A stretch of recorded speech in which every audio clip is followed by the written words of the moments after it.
तो आज के आपके करंट अफेयर्स 23 जून 2022 के पहला करंट अफेयर जो है वो है multi modal logistic park scheme के बारे में। देखो ये multi modal logistic park scheme क्या है गवर्नमेंट की। देखो आपकी गवर्नमेंट, ये मैं फ्रेश शीट पे समझाता हूं। आपकी गवर्नमेंट कनेक्टिविटी बढ़ाने के लिए इंडिया के अंदर,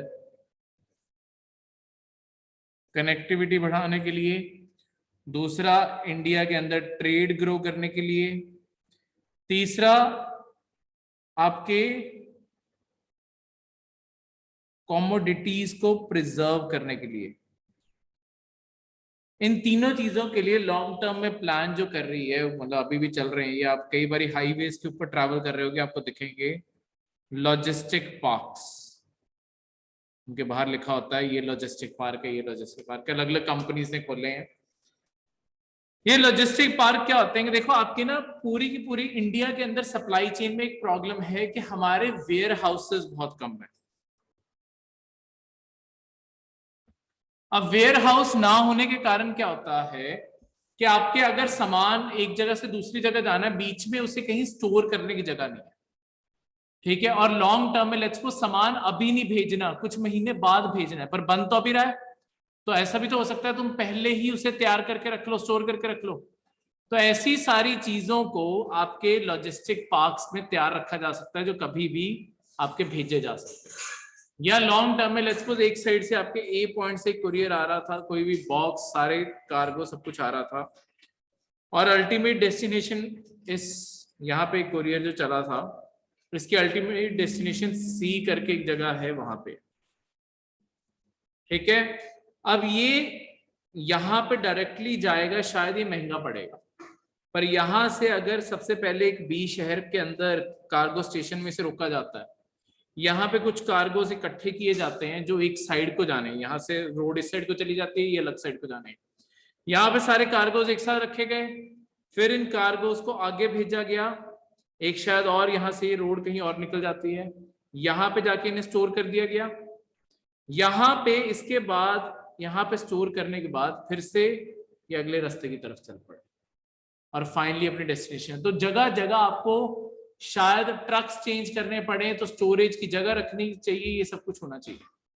इस सारी चीज को आपके लॉजिस्टिक पार्क्स की जरूरत पड़ेगी, क्योंकि आप ऐसे रैंडमली नहीं, आपको वेयर हाउस चाहिए अल्टीमेटली। तो एक तरह से ऐसे लार्ज स्केल एरियाज बनाए जा रहे हैं जहां पे आपके ये सारा सामान जब कार्गो ट्रैवल करे, इस तरीके से हम स्टोर कर करके कलेक्ट करके एक साथ आगे बढ़ा सके। इसके अंदर अगला जो टर्म के अंदर ही वर्ड है वो है मल्टी मोडल। मल्टी मोडल का क्या मतलब होता है? देखो मोडल वर्ड का मतलब है मोड ऑफ ट्रांसपोर्ट, रोड से जा रहा है, रेल से जा रहा है। देखो आपके पास चार ऑप्शन है। आप कोई भी सामान पानी से भेज सकते हो, वाटरवेज, नदी से लेके जो समुद्र के अंदर सामान भेजा जाता है, बड़ी बड़ी शिप्स चल रही हैं, सब कुछ वाटरवेज से जा रहा है। इसके अलावा आप रेलवे से सामान भेज सकते हो, इसके अलावा रोडवेज से सामान भेज सकते हो, और लास्ट में एयरवेज।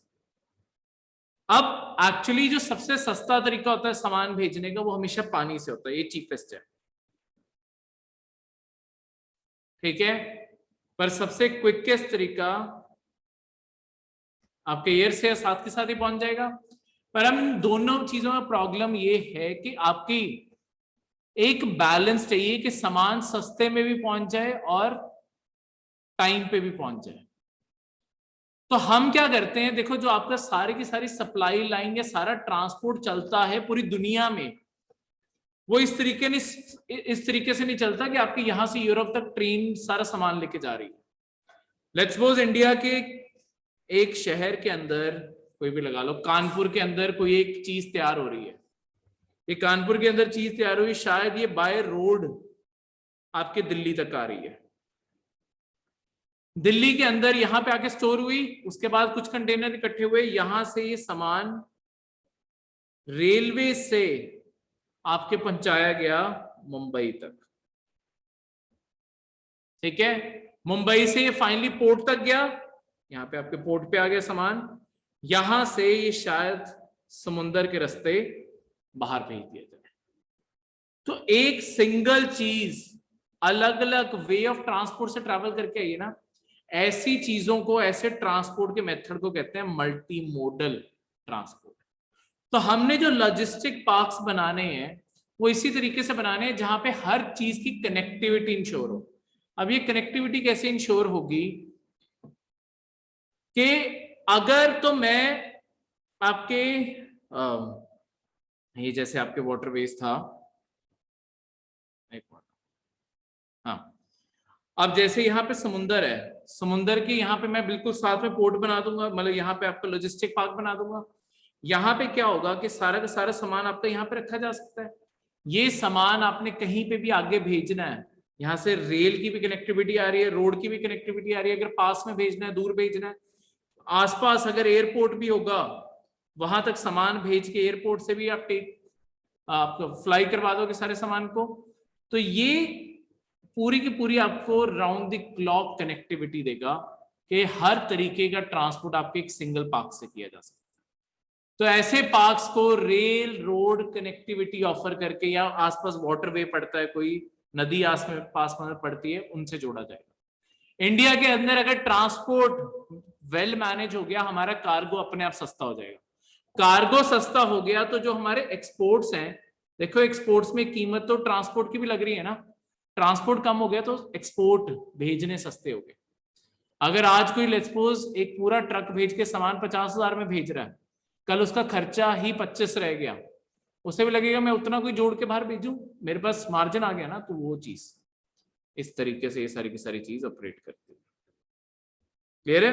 तो ये गवर्नमेंट की स्कीम है इंडिया के अंदर 35 ऐसे मेगा फ्रीट का मतलब कार्गो ही होता है, ठीक है, उसे फ्रीट वर्ड यूज किया जाता है। जो आपकी माल गाड़ियां कुछ भी है, जितना भी माल ट्रैवल करता है, इसे फ्रीट बोला जाता है। फ्रीट एंड ट्रांसपोर्ट हब्स बनाए जाएं आपकी भारत माला स्कीम के अंडर। ये स्कीम क्या है ये अभी मैं शॉर्टली बताऊंगा आपको, जहां पे आपका सारा सामान स्मूथली मूव कर सके, एफिशिएंसी बढ़ सके और आपकी ओवरऑल कॉस्ट कम हो सके। ये सारी की सारी चीजों के ऊपर फोकस है।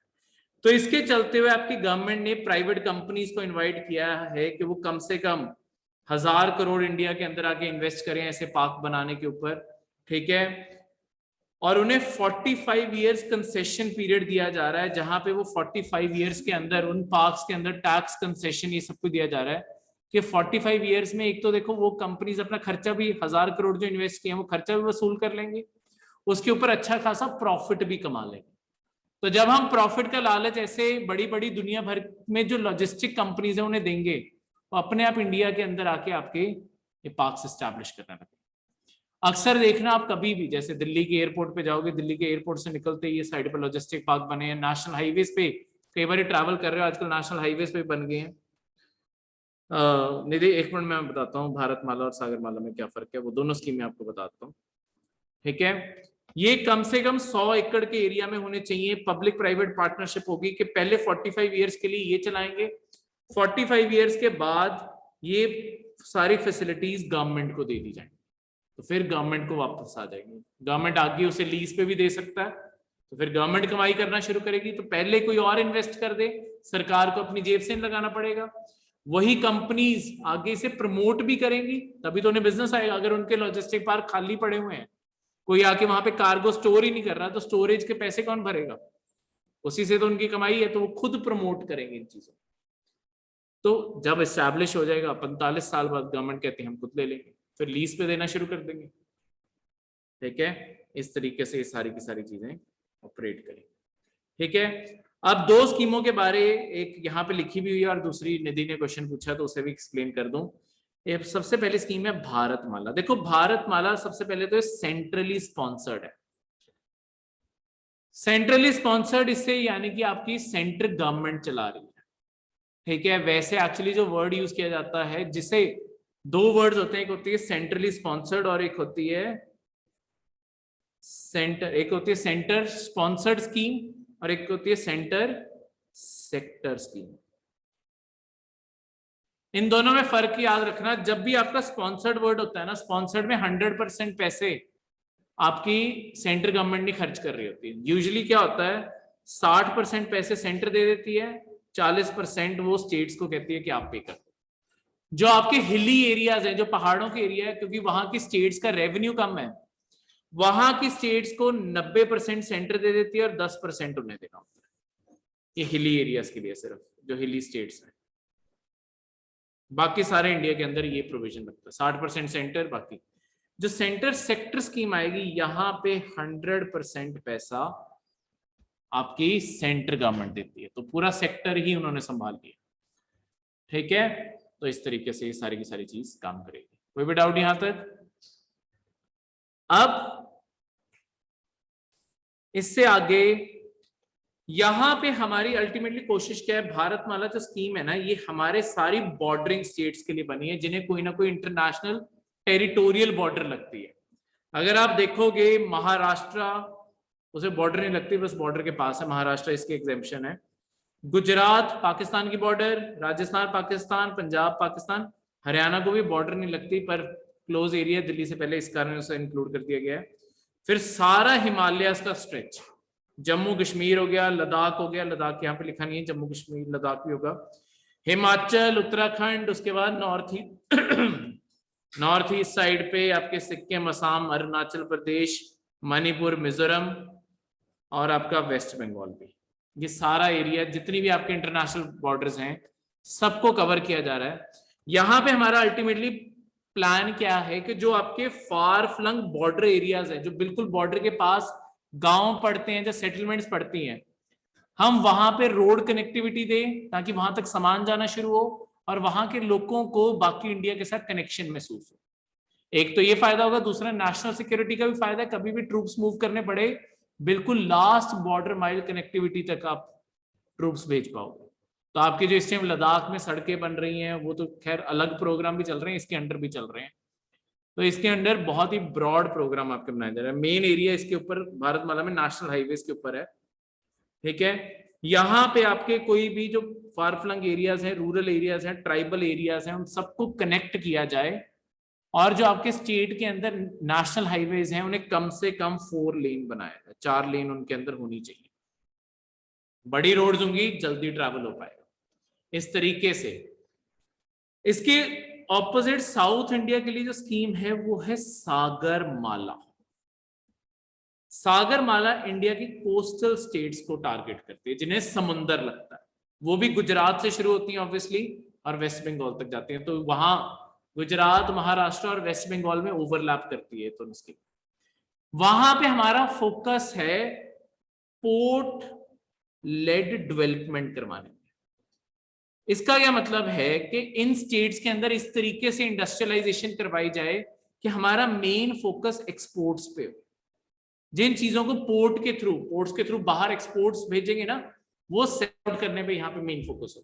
तो यहाँ पे लोकल इंडस्ट्री ऐसे बिल्ड हो, यहाँ पे लोकल जो स्किल ट्रेनिंग देनी है वो इस तरीके से हो कि एक्सपोर्ट फोकस्ड डेवलपमेंट हो, पोर्ट लेड डेवलपमेंट होगी कि पोर्ट हमारा मेन सेंटर होगा, पोर्ट से कमाई करवानी है, पोर्ट से कमाई करवाने का एक ही तरीका है एक्सपोर्ट कर।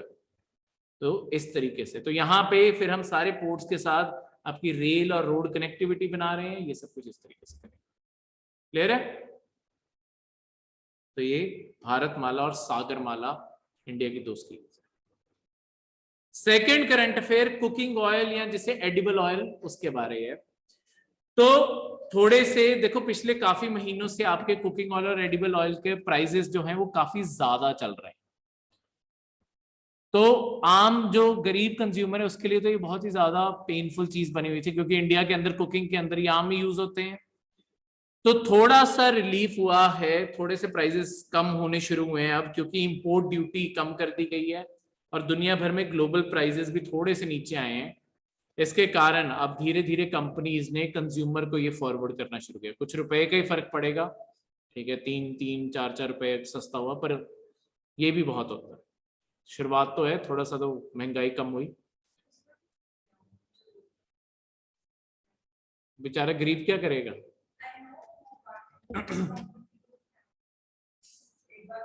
नहीं तो सरकार इंपोर्ट ड्यूटी अपनी तभी तो कम करेगी, तो क्योंकि तुम कस्टमर्स को बेनिफिट दो। सरकार अपना टैक्स क्यों कम करेगी? सरकार अगर तुम्हारे प्रोडक्ट के ऊपर टैक्स लेके ले, तुमने 30 रुपए का प्रोडक्ट बनाया और तुम 34 में बेच रहे हो, 4 रुपए तो सरकार का टैक्स है ना। सरकार कल कह रही है कि हम 2 रुपए टैक्स कम कर दो, 32 में बेचो, तुम कहो मैं 34 में मैं अपना 2 रुपए बढ़ा लेता हूं, तो सरकार कल तुमसे बेनिफिट ही छीन लेगी। जब उन्हें दिख रहा है कि तुम सिर्फ टैक्स कम करने के लिए पहले बोली जा रहे थे, अब क्या कहते हैं जैसे कम हुआ तुम अपना प्रॉफिट मार्जिन बढ़ाने लगे, तो इस कारण ये फॉरवर्ड करना पड़ता है नहीं तो कल सरकार फिर से ड्यूटी बढ़ा देगी, ठीक है, फिर आप कस्टमर से भी सुनोगे, सरकार को भी टैक्सेस दोगे। ये जो चीज है देखो, कुकिंग ऑयल आपके प्लांट्स, एनिमल्स और सिंथेटिक लिक्विड फैट हर जगह से निकल सकता है, ठीक है, वो डिपेंड करता है आप कौन सा यूज करते हैं, ठीक है। हम ज्यादातर जो यूज करते हैं वो जैसे सनफ्लावर आपके उसके सीड से बनता है, ठीक है, फिर पाम ऑयल यूज करते हैं, पाम के पेड़ वहां से आता है, ऐसे ऑयल्स को हम ज्यादा यूज करते हैं। हम एनिमल ऑयल को कम ही यूज करते हैं इंडिया के अंदर, ठीक है। ये आपके फ्राइंग, बेकिंग और अलग सारे कुकिंग नेसेसरीज में जगह जगह यूज होते हैं, ठीक है, इसलिए इन्हें एडिबल ऑयल बोला जाता है। जितने भी olive, palm, soybean, canola, corn, कोई भी पीनट, सारी चीजें आ गई इसके अंदर। और आपके एनिमल बेस में हम जो मेनली यूज करते हैं बटर, ठीक है, लार्ड आपके स्किन से निकलता है वो भी, पर जैसे फिश ऑयल भी होता है, कई लोग उससे भी खाते हैं, ठीक है, तो ऐसी चीजें भी यूज होती हैं। अगर तुम फिश खाते हो, या फिश ऑयल खाते हो किस ना किस तरीके से, वो भी एडिबल ऑयल्स ही हैं, ठीक है। अब ये जो ऑयल्स होते हैं जनरली ये हेल्दी होते हैं रूम टेम्परेचर पे, जब इन्हें तुम हीट करते हो ना, खासकर बार बार जब हीट करते हैं, जब देखो कई बारी हलवाइयों को देखोगे तो समोसे एक ही तेल में बार बार तलते रहते हैं, तो उसमें क्या होगा, हर बारी तलने से उसके अंदर टॉक्सिक इंग्रेडिएंट्स बनते रहते हैं, तो वो हार्मफुल होता जाता है, ठीक है। जब आप चीजों को डीप फ्राई करते हो, तो जैसे जब भी आप जंक फूड खाते हो जो डीप फ्राई किया हुआ है, वो भी इसी चीज की प्रॉब्लम है, ठीक है, क्योंकि वो ज्यादा जब तला गया है, जब ज्यादा टेम्परेचर बढ़ाया जाता है ना ऑयल का, वो हमेशा प्रॉब्लमैटिक है, ठीक है, क्योंकि वो हमेशा आपके टॉक्सिक रिस्क बढ़ता रहेगा, क्योंकि ऑक्सीडेशन होती रहेगी फैट्स की उसके अंदर, और फैटी एसिड बनता रहता है, वो हमारे अंदर जाके कोलेस्ट्रॉल और ये सारी प्रॉब्लम ज्यादा से ज्यादा कॉज करता है। इंडिया के एडिबल ऑयल का इंपोर्ट के बारे में पढ़ें, देखो इंडिया एक ऑयल इंपोर्टिंग देश है, हमें ज्यादातर तेल बाहर से मंगाना पड़ता है, पर अब 3 साल हो गए हैं जो हमारा इंपोर्ट धीरे धीरे कम होता जा रहा है, क्योंकि अब इंडिया ने ना, हम किस दिन स्कीम पढ़ेंगे, इंडिया ने अब धीरे धीरे एक मिशन, नेशनल एडिबल ऑयल का मिशन लॉन्च किया, जहां पे हम जो आपकी नॉर्थ ईस्ट की स्टेट्स हैं और कुछ इंडिया के अंदर और जो इंटरेस्टेड फार्मर्स हैं, सरकार उन्हें सब्सिडी, लोन, सब कुछ ऑफर कर रही है, ताकि वो इंडिया के अंदर तेल उगाना शुरू करें, मतलब तेल की चीजें उगाना शुरू करें, तेल नहीं उगाया जा सकता, ताकि इंडिया के अंदर ये जो हम इंपोर्ट करते हैं वो इंडियन किसानों को ही पे कर दे, बाहर से जो चीज मंगा रहे हैं। तो गवर्नमेंट इस चीज को, इसी कारण हमारा इंपोर्ट धीरे धीरे कम हो रहा है, पर अभी भी जैसे 2021-22 का जो हमें एस्टिमेट है लास्ट अक्टूबर का, उसमें हमने 12.9 मिलियन टन तेल बाहर से मंगाया, ठीक है, ये पहले से बेटर है, क्योंकि उससे पिछला जो साल था आपका 2020 का, तो हमने 13.13 मिलियन टन मंगाया, तो कम हुआ है, पर अभी भी काफी ज्यादा है, इसे धीरे धीरे और कम करने वाला, ठीक है। हमारे पाम ऑयल हम मेनली इंडोनेशिया और मलेशिया से खरीदते हैं, ठीक है, सोए ऑयल जो है वो अर्जेंटीना और ब्राजील से खरीदते हैं, और जो सनफ्लावर ऑयल है वो रशिया और यूक्रेन से खरीदते हैं, तो हमारे ये अलग अलग जगहों से ये सारे तेल आ रहे हैं मेनली, ये सबसे बड़े इन ऑयल के सेगमेंट में मेन हमारे जिनसे हम सामान मंगाते हैं वो ये, ठीक है। थर्ड करंट अफेयर, एक बहुत ही आपको पेपर में आ जाने वाला, प्रीलिम्स में ये डायरेक्ट डेफिनेशन के तौर पे आ सकता है, कैप्टिव नेटवर्क्स या प्राइवेट कैप्टिव नेटवर्क्स क्या होते हैं, ये आपको पेपर में आ सकता है। देखो हम जब 5G नेटवर्क पढ़ते हैं, सारी चीजें पढ़ते हैं, ये हर चीज आपकी अल्टीमेटली काम करती है किस चीज पे, फ्रीक्वेंसी, फ्रीक्वेंसी पे काम करती है। ये जो फ्रीक्वेंसीज है, ऐसा नहीं है कि कंपनीज हमेशा फ्रीली कोई भी फ्रीक्वेंसी यूज कर लेंगे, सरकार क्या करती है, देखो गवर्नमेंट ऑफ इंडिया ओन करती है हमारे ऊपर का सारा स्काई, चाहे इंडिया के अंदर आपने एयरप्लेन उड़ाने हैं, ड्रोन उड़ाने हैं, या आपको कोई फ्रीक्वेंसी भेजनी है, जैसे जो आपके रेडियो एफएम है, ये सब कुछ आपको फ्रीक्वेंसी हमेशा खरीदनी पड़ती है सरकार से। बाय एक्चुअली सरकार बेचती नहीं है, लीज पे दे देती है। ठीक है, 20 साल की लीज देती है सरकार, 20 साल का पैसा एक साथ लेती है और मतलब एक साथ में किस्तें बना देती है। 20 साल बाद दोबारा से तुम्हारे पास नहीं रहेगा, कोई और भी खरीद सकता है, तुम पैसे पे कर दोगे। तो इस तरीके से सारा सिस्टम चलता है। तो ये जो फ्रीक्वेंसीज हैं, जैसे आप एफएम रेडियो सुनते हो, हर एक फिक्स रेडियो स्टेशन नंबर है ना, 92 point this, 93 point this, 94 point this, 95, सबके अपने अपने पॉइंट तक फिक्स हैं। वो उसी फ्रीक्वेंसी पे ब्रॉडकास्ट कर सकते हैं। ऐसा नहीं मेरा आज मन कर रहा है मैं 90.2 पे कर दूंगा, कल 103 पे कर दूंगा। जो अलॉटेड है वही आप यूज कर सकते हैं। इसी तरीके से जो आपके कनेक्शंस है, मोबाइल कनेक्शंस है, 4G 5G, अगर इन चीजों को यूज करना है ना, इनकी फ्रीक्वेंसीज लेनी पड़ती है, आपकी हमेशा बैंडविड्थ खरीदनी पड़ती है कंपनीज को। जो कंपनी ज्यादा फ्रीक्वेंसीज खरीदती है उनका नेटवर्क हमेशा ज्यादा बेटर होने के चांसेस है, क्योंकि वो ज्यादा ब्रॉड फ्रीक्वेंसीज डिस्चार्ज कर रही है। आपके सिग्नल अल्टीमेटली दो चीजों के ऊपर डिपेंड करता होता है। आप जो कंपनी का सिम खरीद रहे हो, उनके पास फ्रीक्वेंसीज कितनी ज्यादा हैं उस चीज में। जैसे लेट्स सपोज आप 4G यूज कर रहे हो आजकल, आपकी अगर जो आप कंपनी है उससे 4G के ज्यादा फ्रीक्वेंसी खरीदी नहीं हुई, आपको 4G अपने आप ही स्लो चलेगा, क्योंकि उतनी को फ्रीक्वेंसी में उसके सारे कस्टमर यूज कर रहे हैं, तो अपने आप ही वो फ्रीक्वेंसी बढ़ जाएगी। दूसरी चीज डिपेंड करती है आपका फोन उन फ्रीक्वेंसी को कितना बेटर रीड कर सकता है। जैसे अब जो 5G आएगा, बहुत आप सिम बदलोगे 5G का डालोगे, कईयों के फोन में 5G चलेगा ही नहीं, क्योंकि हमारे फोन शायद वो फ्रीक्वेंसी को रीड ही नहीं करते, या कितने टाइप की फ्रीक्वेंसीज को रीड कर सकते हैं वो भी होता है, कि सिर्फ ये वाली फ्रीक्वेंसीज 5G की वो रीड करेंगे, बाकी नहीं करेंगे। तो ये चीज है, इसी चीज कारण लोगों को फोन बदलने पड़ते हैं। अब आपके 5G नेटवर्क इंडिया के अंदर अगले साल तक शुरू करने का प्रोविजन है कि 2023 के मिड तक इंडिया में 5G आ जाएगा। 5G आने का मतलब है, जैसे अभी 4G के अंडर जो मैक्सिमम स्पीड्स हैं वो 1 Gbps की स्पीड है, ये बढ़ के आपकी 10 गीगाबाइट्स पर सेकंड तक मतलब आपकी चली जाएगी। एक सेकंड में 10 गीगाबाइट्स का आप डेटा ट्रांसफर कर पाओगे, तो 10 गुना ज्यादा तेज स्पीड। ठीक है, तो ये जो सारी चीजें हैं, इसके कारण ऑब्वियसली 5G की डिमांड इंडिया के अंदर ग्रो करेगी। ठीक है, लोग और ज्यादा बेटर स्पीड्स चाहेंगे, सब कुछ चाहेंगे। पर अब बात क्या आती है, अब इसके लिए ऑक्शन, ये फ्रीक्वेंसीज फिर से जानी है, फ्रीक्वेंसीज के लिए ऑक्शन होगा, सारे टेलीकॉम कंपनीज पार्टिसिपेट करेंगे, ऑक्शन बिडिंग करनी पड़ती है। लेट्स सपोज एयरटेल ने कहा 500 करोड़, पहले तो सरकार एक मिनिमम प्राइस सेट करती है कि ये वाली जो फ्रीक्वेंसी है ये हम 500 करोड़ में ही बेचेंगे। पहला जो कोई भी होता है, लेट्स सपोज 500 करोड़ पहले ने बोल दिया, दूसरे ने बोल दिया 510 करोड़, करते कराते कई बार फ्रीक्वेंसी एक 700 750 करोड़ पे बिक्री होती है। ठीक है, तभी आपकी ये जो सारे टेलीकॉम कंपनीज है ना, ये बहुत बड़े घाटे में चल रही है।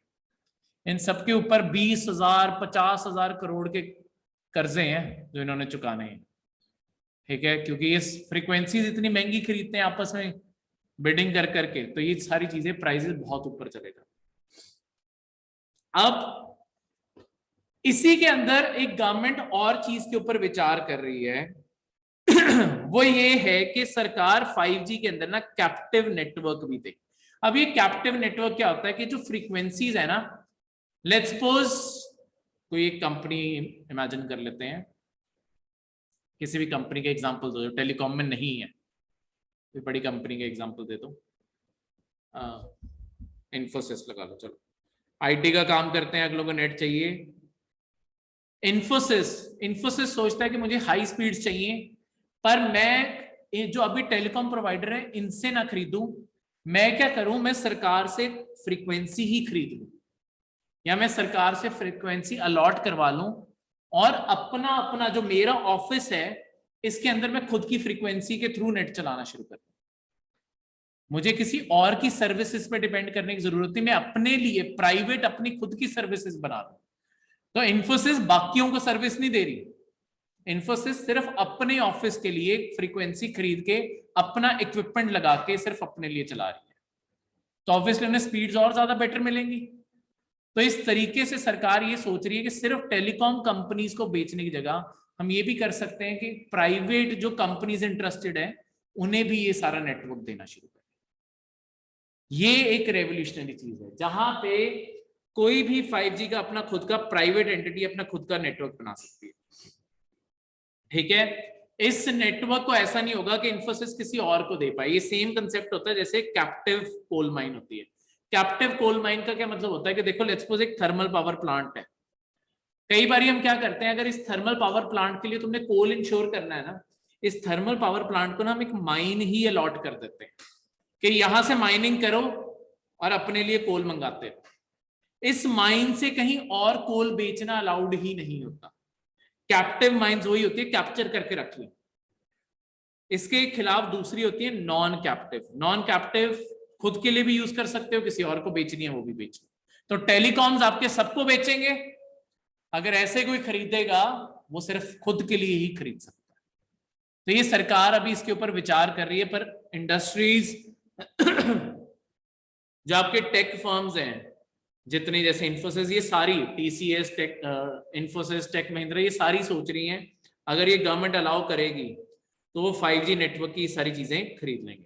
पर आपके टेलीकॉम कंपनीज पता क्या कहती हैं कि हमें बहुत बड़ा नुकसान है, क्योंकि कस्टमर से ज्यादा उन्हें एक्चुअली जो पैसा मिलता है ना वो इन्हें इन कंपनी से मिलता है। हमसे तो वो क्या महीने का 1000 रुपए का ज्यादा से ज्यादा प्लान बेच लेते हैं, इन्हें देते हैं लीज लाइंस।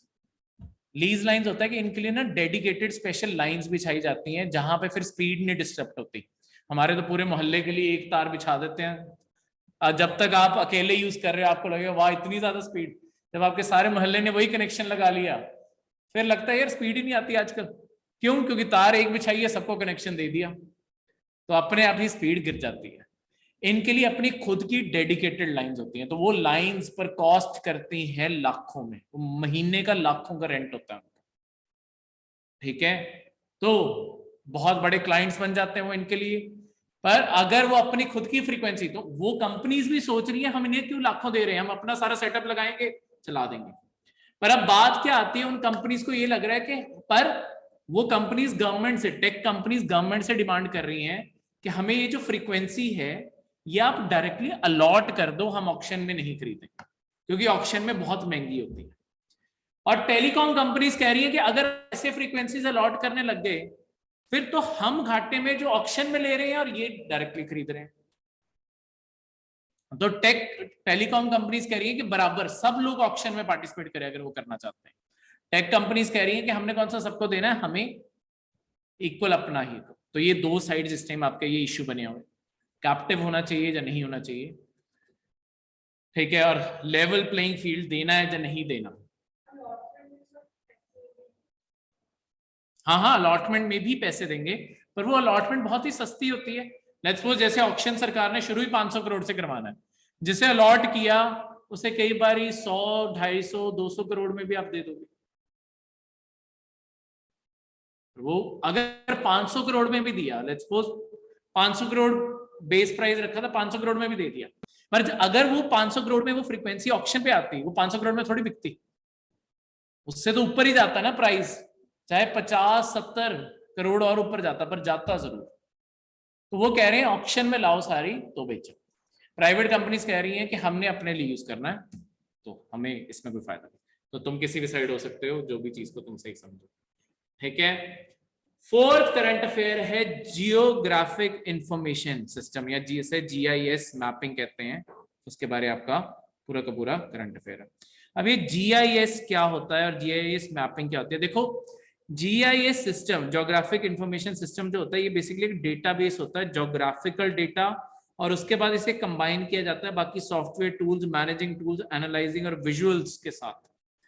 तो हम करने के लगे, मैं इस मेन न्यूज के साथ आपको जोड़ के सारे बताता हूं, हम ना इंडिया के सारे नेशनल हाईवेज को GIS मैपिंग करने वाले। इंडिया के जितने भी नेशनल हाईवेज हैं उन सबको सैटेलाइट से उनकी इमेजेस ली जाएंगी, किस किस रास्ते जा रहे हैं, कैसे कैसे रास्ते हैं, कहाँ टर्न्स हैं, वो बना लिए।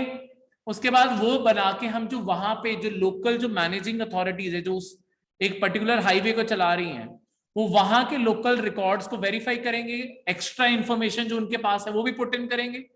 लेट्स सपोज आपका नेशनल हाईवे है, ये कोई एक नेशनल हाईवे है, स्पीड लिमिट है 120 की, ठीक है, आप कई आपके एक्सप्रेसवेज में 120 की स्पीड होने लग गई है। लॉन्ग टर्म इंडिया का विजन यही है कि आपके आने वाले अगले 3 से 4 साल में ना आपके नेशनल हाईवे में स्पीड 120 कर देनी है, ठीक है। अभी 90 है, पहले 80 होती थी, अब 90 कर दी गई है कई हाईवेज के ऊपर, और लॉन्ग टर्म में हम इसे 120 तक लेके जाना चाहते हैं, ठीक है। तो कई हाईवेज पे ऑलरेडी 120 हो चुकी है। तो लेट्स सपोज ये हाईवे है, तो ऑब्वियसली 120 पे लोग भगा रहे होंगे। यहाँ पे तुम्हें पता है, यहाँ पे कोई एक ऐसा स्ट्रेच है जहां पे कोई भी रैंडमली अपना बाइक चढ़ा के ऊपर चढ़ जाता है और बहुत एक्सीडेंट्स होते हैं।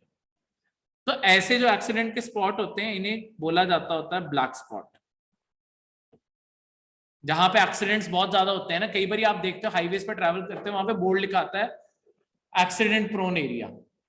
वो क्योंकि आपके नेशनल हाईवे अथॉरिटी ने डिटेक्ट किया कि यहाँ पे बहुत ज्यादा एक्सीडेंट्स रिपोर्ट होते हैं, उन्होंने उसे ब्लैक स्पॉट मार्क किया और वहां पे इसलिए बोर्ड लगा दिया एक्सीडेंट प्रोन एरिया। वहां पे बहुत ज्यादा एक्सीडेंट्स रिकॉर्ड होते रहते हैं, ठीक है। इन्हें ब्लैक स्पॉट्स कहते हैं। सारे ही रोड्स के ऊपर उन्हें ब्लैक स्पॉट्स कहते होते हैं, चाहे नेशनल हाईवेज ना भी उन्हें तब भी ब्लैक स्पॉट्स कहेंगे। अब ऐसा डेटा अगर मैं पुट कर दूंगा और लॉन्ग टर्म में लेट्स सपोज इसे मैप में मैंने इंटीग्रेट कर दिया, कोई भी पर्सन ट्रैवल कर रहा है उसे पहले ही नोटिफिकेशन आ जाए कि आगे 500 मीटर बाद एक ऐसा एरिया जो एक्सीडेंट प्रोन है, तो आप अपनी स्पीड कम कर लो।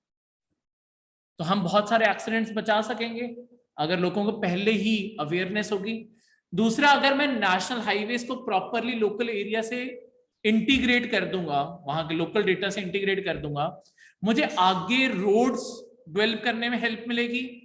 जो मैं लॉजिस्टिक पार्क्स बना रहा हूं उनकी कनेक्टिविटी एस्टैब्लिश करने में मदद मिलेगी। शॉर्टेस्ट रूट में मार्क कर सकता हूं कि मेरा कार्गो यहां से यहां जाना है, तो मैं ये रूट ज्यादा प्रेफर करूं इंस्टेड के एक सीधा रोड जा रहा है, मतलब ऐसे घूम के जा रहा है, ये उससे भी छोटा पड़ेगा टाइम के अकॉर्डिंग और डिस्टेंस के अकॉर्डिंग, ठीक है। तो इस तरीके से हम चीजों को ढूंढ सकते हैं। क्लियर है? तो हमारा टारगेट है कि हम अपनी नेशनल हाईवे कंस्ट्रक्शन की स्पीड ना 50 किलोमीटर पर डे पे ले जाएं। ये अचीव करने के लिए हमें नेशनल हाईवेज का और ज्यादा डेटा चाहिए, कहां पे कैसा हाईवे बनेगा, क्या प्रॉपर्टीज हैं, सारी चीजें पहले ही प्रिडिक्ट की जा सके। तो अभी वाले सारे हाईवेज को इसी कारण मार्क किया जा रहा है। आपके एक इंस्टीट्यूट है Bhaskaracharya national institute for space application and geo informatics, Gandhinagar Gujarat में पड़ता है। वो ऑलरेडी 1,30,000 किलोमीटर जो आपके नेशनल हाईवे है उसे उसकी GIS मैपिंग कर चुके हैं। तो इसके बाद अब बस इस डेटा को अलग अलग एजेंसीज के पास भेजा जाएगा जो इस सारी चीज को वेरीफाई करके प्रॉपर डेटा तैयार करते हैं, ठीक है। आगे कभी भी कॉन्ट्रैक्ट्स देने हैं रोड के, कुछ भी करना है, जो वहां पे जो टोल चला रहे हैं, हर चीज की इंफॉर्मेशन गवर्नमेंट को और बेटर तरीके से मिले, इस तरीके से। लॉन्ग टर्म में आपने एक प्लान भी सुना होगा, सरकार ये भी प्लान बना रही है कि लॉन्ग टर्म में आपके फास्टैग हटा देने हैं, तो उसके लिए भी ऐसा नहीं फ्री कर देंगे, ठीक है। फास्टैग की जगह हर कार में आपके GPS सिस्टम इंस्टॉल करना कंपलसरी हो जाएगा। उसमें हम ये कर रहे हैं कि देखो कई बार हम टोल भरते हैं, टोल से कुछ किलोमीटर बाद ही हम नेशनल हाईवे से उतर जाते हैं, तो हमने सारी रोड का टोल क्यों भरा है?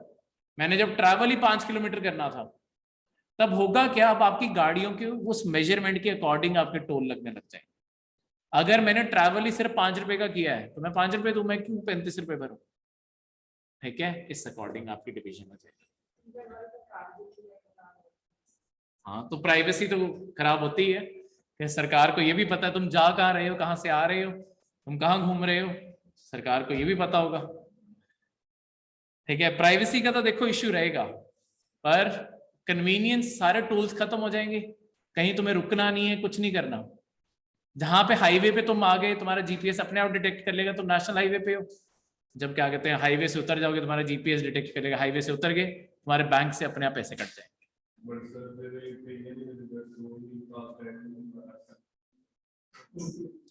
नहीं, बीच में हम चेक्स तो रखेंगे ना, ये तो हमें पता है कि अभी भी कई लोगों ने फास्टैग के फाइन तभी तो इतने ज्यादा बढ़ाए हुए हैं।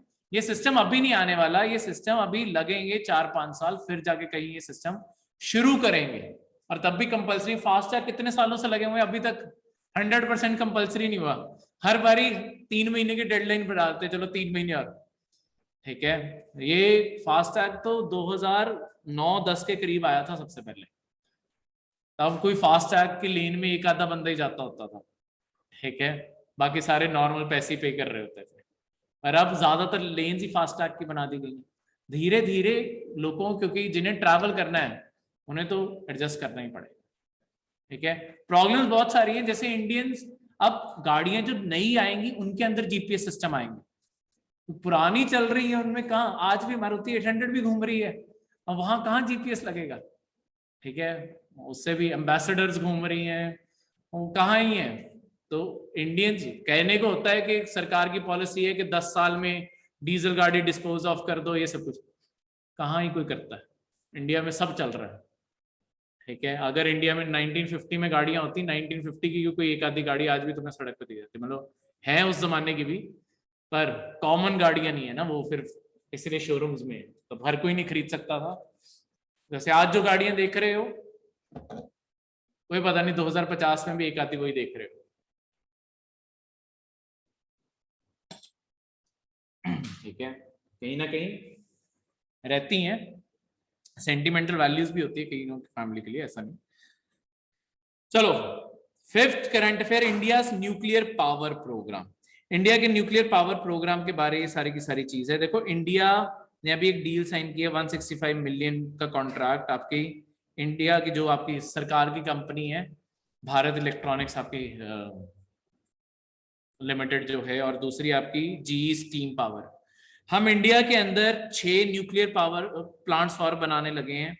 उनमें से पहले फेज के लिए आपके 3 जगहों के लिए आपके हमने न्यूक्लियर रिएक्टर्स खरीदे हैं, मतलब न्यूक्लियर स्टीम टर्बाइंस खरीदी हैं, सॉरी, जो स्टीम को आगे जेट की तरह बनाएंगी। कल हमने लेक्चर के टाइम पढ़ा था कि किस तरीके से आपके थर्मल पावर प्लांट्स के अंदर स्टीम बनाई जाती है, स्टीम बना के उन्हें टरबाइन के ऊपर फेंका जाता है, फिर टरबाइन रोटेट करती है, स्टीम फिर से पानी में बन जाएगी और फिर इसे निकाल दिया जाता है।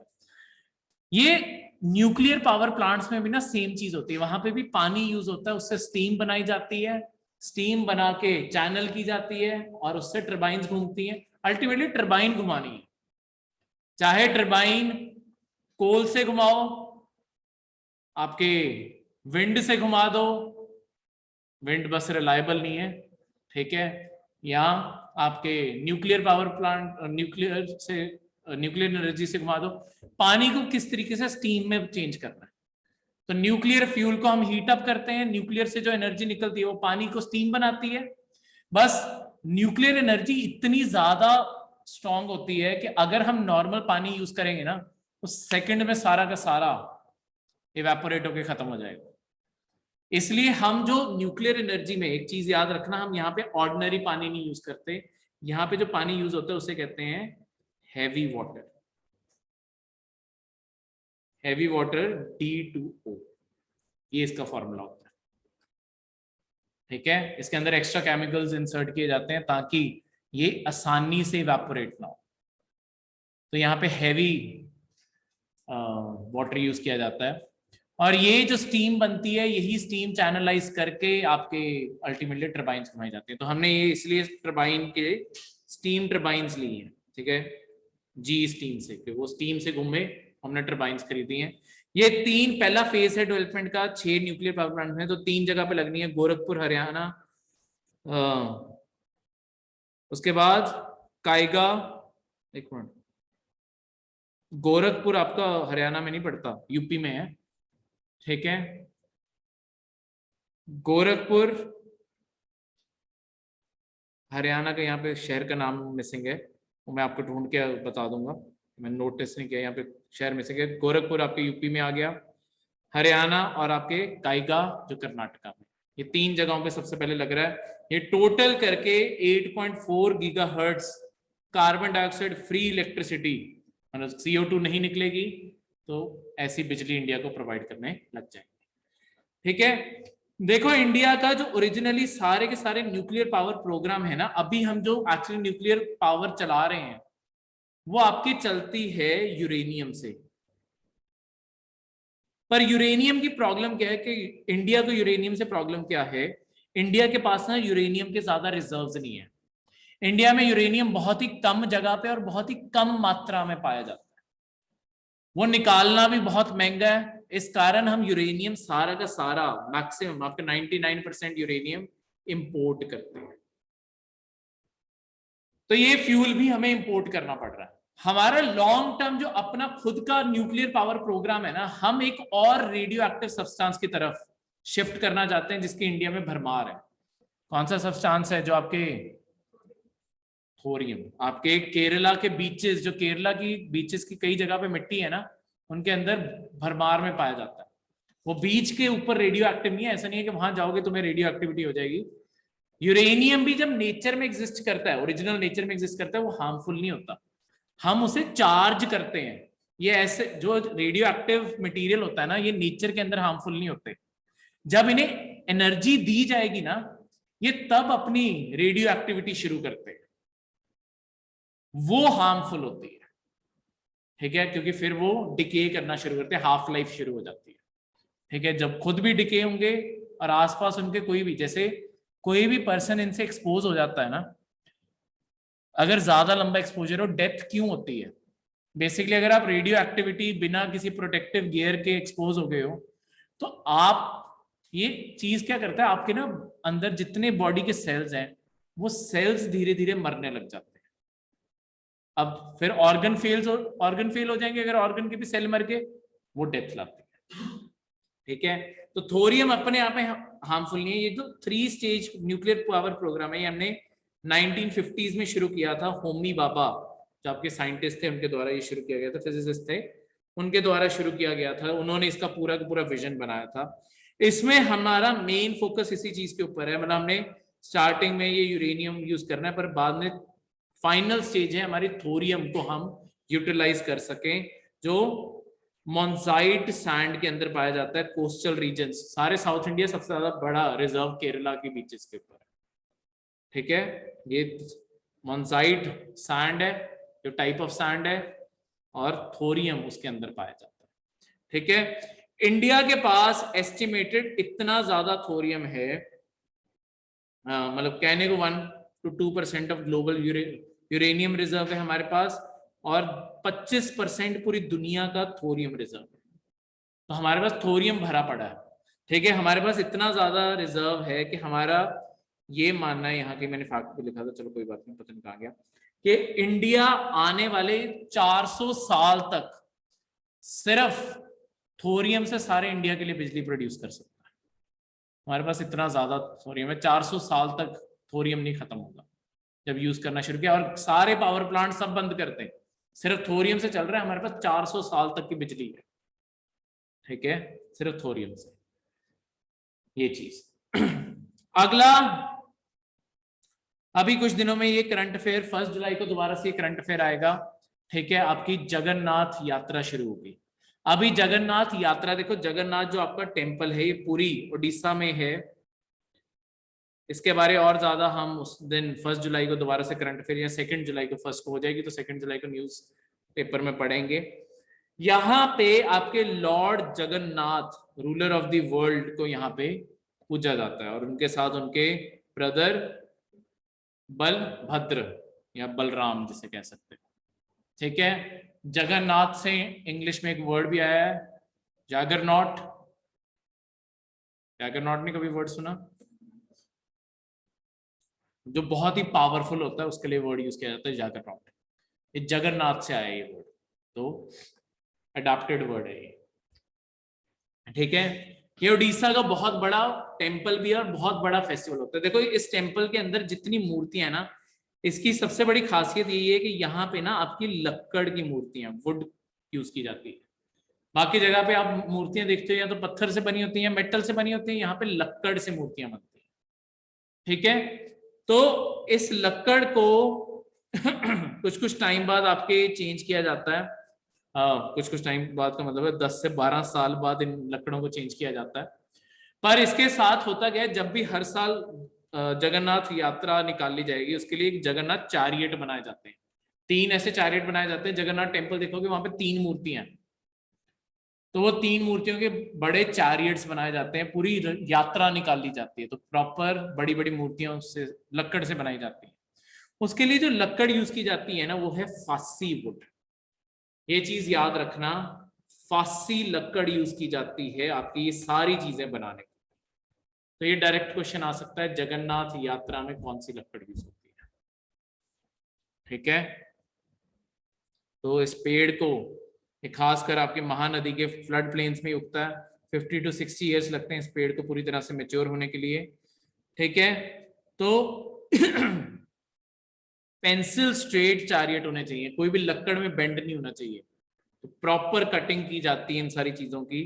ठीक है, कितना 6 फीट ग्रिट होना चाहिए, मतलब थिकनेस कितनी होनी चाहिए, 12 से 14 फीट लंबे पल्ले यूज किए जाते हैं और उसके थ्रू ये सारा का सारा बनाया जाता है।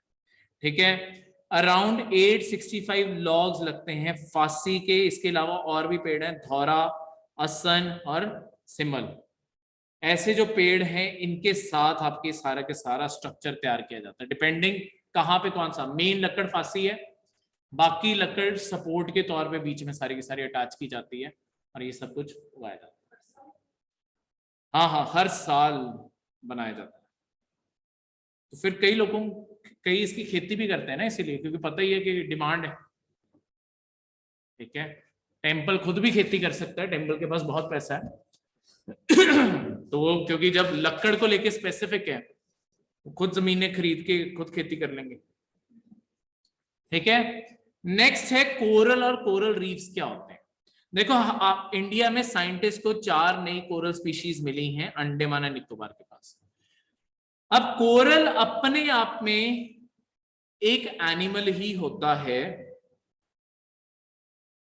जो पानी के अंदर, मतलब ये ज्यादा चल फिर नहीं सकता, ये या तो पानी के करंट्स के थ्रू आगे बढ़ता है या इसके अंदर अगर कोई रहने लग जाता है। ये शेल के तरह कैल्शियम से बना हुआ स्ट्रक्चर होता है, जैसे हमारी हड्डियां है ना, ये वैसे का दिखता होता है वैसे। तो इसके अंदर कई बार कोई बहुत ही सॉफ्ट सा जानवर अगर इसके अंदर छुप के रहने लग गया, वो इसे अपने साथ उठा के ले चलता है। ठीक है, तो ये 4 इस तरीके से स्पीशीज किसी तरीके से हमारे इंडियन ओशन में अभी अंडमान के पास आ गई हैं। ये स्पीशीज इसलिए भी अनोखी हैं, देखो वैसे आपका यूजुअली जो कोरल्स होते हैं ना वो खाना इस तरीके से खाते हैं कि जितने भी कोरल का ये लेट्स सपोज स्ट्रक्चर है, कोरल्स अपने ऊपर एल्गे को रहने देते हैं, एल्गे इनके ऊपर आके रहने लग जाती है। एल्गे ग्रीन प्लांट है, वो अपना खुद का खाना बनाएगी, वो आसपास खाना इसके ऊपर, देखो कोरल उसे रहने की जगह दे देता है अपने ऊपर और उसके बदले एल्गे उसे खाना खिला देती है। दोनों में एक सिम्बियोटिक रिलेशन बन जाता है। सिम्बियोटिक का मतलब है दोनों को फायदा हो रहा है। या तो ऐसे खाना मिल जाता है, या जो जानवर इसे उठा के घूम रहा है वो जब वो खुद खाना खाता है तो आसपास पानी में छोटे छोटे टुकड़े गिरेंगे, ये उन टुकड़ों को एब्जॉर्ब कर लेता है और खाता रहता है। ना इसका कोई प्रॉपर माउथ है, ना इसका कोई और सोर्स है जिस तरीके से खाना बना सके। ये प्योरली किसी और पे डिपेंडेंट है इसे खाना बना सके। पर ये जो 4 स्पीशीज, दुनिया में और स्पीशीज भी थी, ये इंडिया के अंदर अब ये 4 अब यूनिक मिली हैं। ये एज़ोज़ैंथैलेटिक कोरल्स हैं। इसका क्या मतलब है, ये ऐसे कोरल्स हैं जो आपके प्लैंक्टॉन्स को खाते हैं। इनके अंदर बेसिकली क्या है, ये पानी के अंदर रह रहे हैं, इनके आसपास जितने भी पानी के अंदर छोटे छोटे माइक्रो ऑर्गेनिजम्स तैर रहे हैं ना, इन्हें वैक्यूम की तरह सक करते हैं और खा जाते हैं। तो पड़े हुए हैं बिल्कुल सीधे और छोटा छोटा वैक्यूम, ऐसा नहीं कि अचानक ही सारा पानी खींच लिया, जो कोई पास से प्लैंक्टन निकलेगा उसे खींच लिया। बस इस तरीके से काम करते हैं। क्लियर है? तो कोरल्स ऐसे स्पीशीज होते हैं, कोरल्स के बारे में समझाया। कोरल रीफ्स क्या होते हैं, देखो कई कोरल, जब आपके कोरल्स जो होते हैं ये आपके ट्रॉपिकल एरिया में रहने लग जाते हैं। ठीक है, जो कोरल्स आपके ट्रॉपिकल एरिया में रहते हैं, ट्रॉपिकल एरिया हुआ आपका ट्रॉपिक ऑफ कैंसर और कैप्रिकॉर्न के बीच का एरिया, जहां पे सनलाइट सबसे ज्यादा होती है और इसके कारण पानी भी अच्छे से हीट अप होता है, वार्म पानी होता है। ये जो एरियाज हैं यहां पे अगर आपके कोरल्स रहने लगते हैं ना, इनके साथ ये सबसे ज्यादा बेहतर जोन्स हैं इनके लिए। तो अंडमान एंड निकोबार का एरिया भी ऐसा ही है। फिर यहां पे ये क्या करते हैं, ये अपने सारे कोरल्स ना एक साथ अगर जुड़ के रहने लग गए, ये एक साथ जुड़ के रहने का जो पूरा फीचर है, इसे कहते हैं इन्होंने रीफ बना दिया। धीरे धीरे रीफ, सारी रीफ के ऊपर आपकी एल्गे उग जाती है। उसके बाद एल्गे उगने के बाद आपके ये सारे के सारे एरिया के ऊपर, मतलब एक तो एल्गे उगी, यहाँ पे आसपास थोड़ी बहुत ही मिट्टी भी इकट्ठी होती है, बीच में इन सब के बीच में गैप होता है क्योंकि एग्जैक्टली तो नहीं मैच कर जाएंगे। वहां पे फिशेस अपना घर बना लेती हैं। ये आपके जो रीफ स्ट्रक्चर होते हैं, ये इसीलिए इन्हें ओशन के रेन फॉरेस्ट भी बोला जाता है, rain forest of the oceans, क्योंकि यहाँ पे समुद्र की सबसे ज्यादा बायोडाइवर्सिटी पाई जाती है। अलग अलग टाइप के प्लांट्स, अलग अलग टाइप का एल्गे, अलग अलग टाइप के फिशेज, वो सब कुछ, कोई बात नहीं, ठीक है। तो इसके बाद 8th करंट अफेयर अगला जो है, कायबुल लामजाओ नेशनल पार्क। जल्दी फ्री हो जाओगे अगर बताओगे कायबुल लामजाओ नेशनल पार्क कहां पड़ता है। नहीं, मणिपुर में, अब टाइम लगेगा।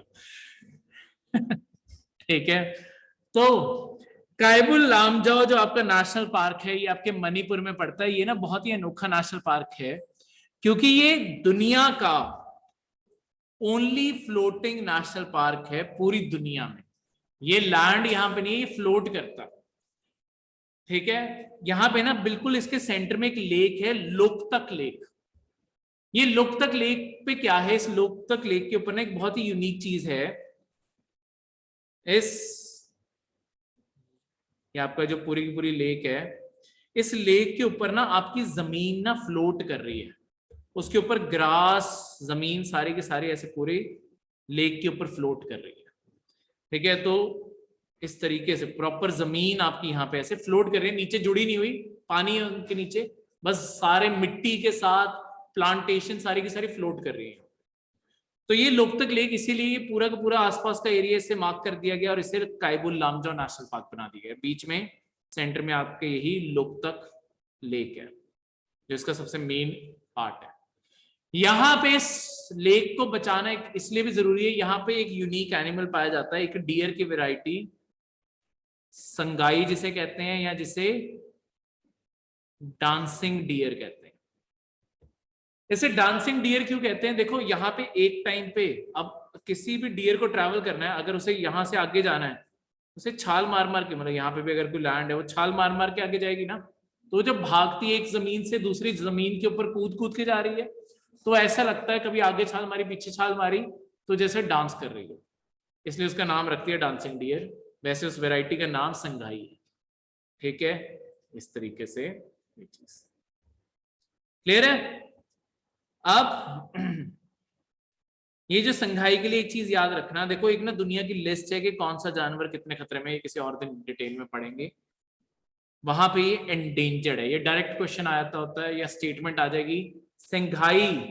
पहले तो ये क्वेश्चन आ सकता है IUCN की रेड लिस्ट में किस स्टेटस, क्या स्टेटस होल्ड करता है। तो हम जो भी इंपॉर्टेंट जानवर होते हैं उनका ये IUCN का रेड लिस्ट, रेड बुक का स्टेटस पढ़ना पड़ता है हमें। तो ये हम किसी और करंट अफेयर के टाइम पढ़ेंगे डिटेल में। तो एंडेंजर्ड स्टेटस है।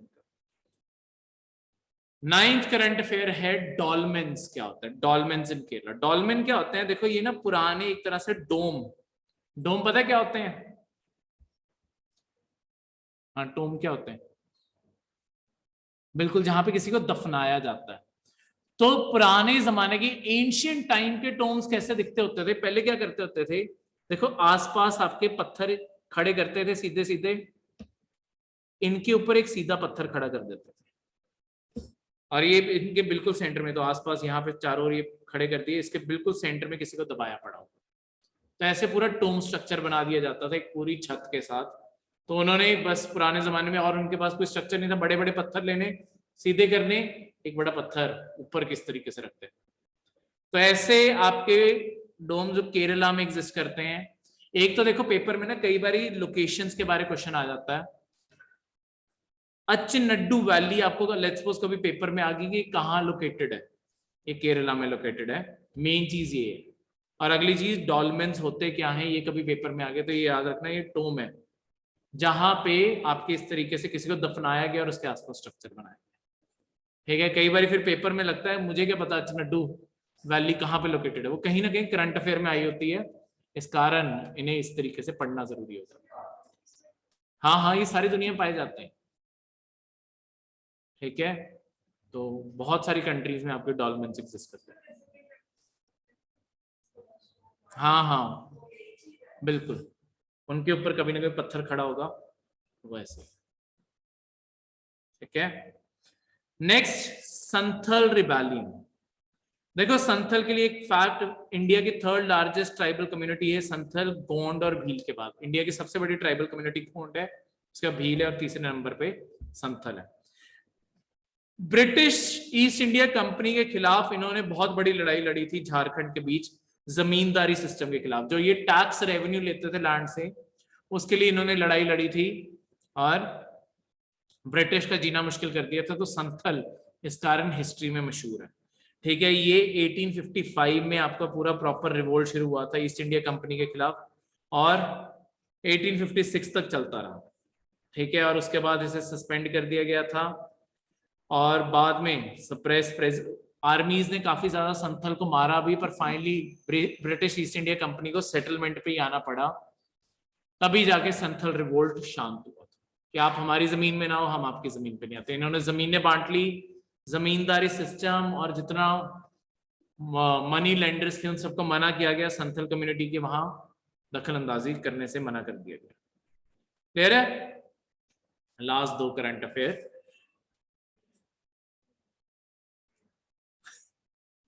मैं तो हौसला दे रहा था। तो अब छोटे छोटे से करंट अफेयर है।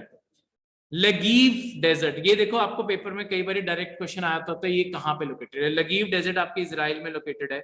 यहाँ पे आपके मतलब सदर्न इजराइल में, बस यही चीज याद होनी चाहिए, ठीक है। यहाँ पे हमें एक पुराने मस्जिद का सबूत मिला है आपके इजराइल को, वो ज्यादा इंपॉर्टेंट नहीं है, बस ये है। लगीव आपको कभी पेपर में आ गया लगीव डेजर्ट किस कंट्री में है, तो पता होना चाहिए आपके।